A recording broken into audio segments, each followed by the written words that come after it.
So the MCU's been going for quite a little while now, and I think we've all noticed that they've been missing some very important characters. Specifically, that we haven't seen any mutant characters pop up in the main timeline. And no, I'm not talking about the variants that show up in Doctor Strange Multiverse of Madness or even that one Beast cameo in the Marvels. And no, not a ported character from the Fox universe. I mean an honest to God, these are our mutants X-Men character. Now, full disclaimer, I am not up to date on every single MCU release, but I think I have a way to introduce them seamlessly into this universe. And if somebody's already come up with this idea or it's already been explored in a movie or show that I just haven't seen, feel free to leave it in the comments. Let's rewind the clock back to Avengers Infinity War. Thanos snapped his fingers and eliminated 50% of all life in the universe. And then when we catch up with him again in Endgame, he confirms that he snapped his fingers yet again, this time to destroy the Infinity Stones. In his own words, he reduced them to atoms. Just hold on, don't get ahead of me. This is all going somewhere. And then later on in the Endgame film, the Avengers get an entirely different set of Infinity Stones and put them on the Hulk. The Hulk then snaps his fingers and undoes what Thanos did in Infinity War. Now we know this returns the 50% of people that got snapped away back to life. But what if?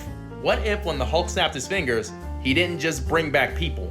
Again, the Infinity Stones were reduced to atoms. Bringing those back would have probably taken way more power than the Hulk had access to. But what if, in his attempt to undo the damage that Thanos did, he did bring the stones back in a different type of way?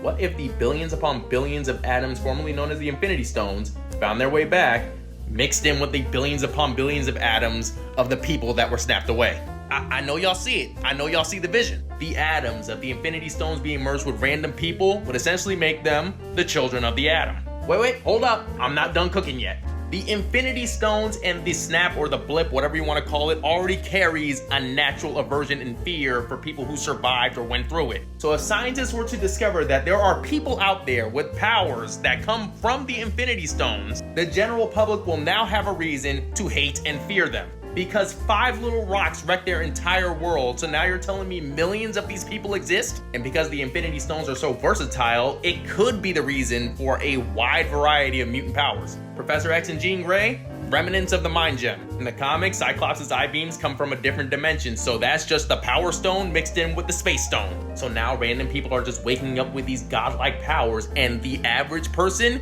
is afraid for their lives. That fear turns to anger, and that anger turns to hatred, to the point where people are coming up with derogatory terms to define these freaks, these misfits, these mutants. Disney and Marvel, I don't work for free. My contact information is in my bio. And for everybody else, that's just my opinion, and as always, I want to hear from you guys. How would you introduce the X-Men into the MCU, and who's your favorite mutant? Whatever it be, leave it in the comments, let me know.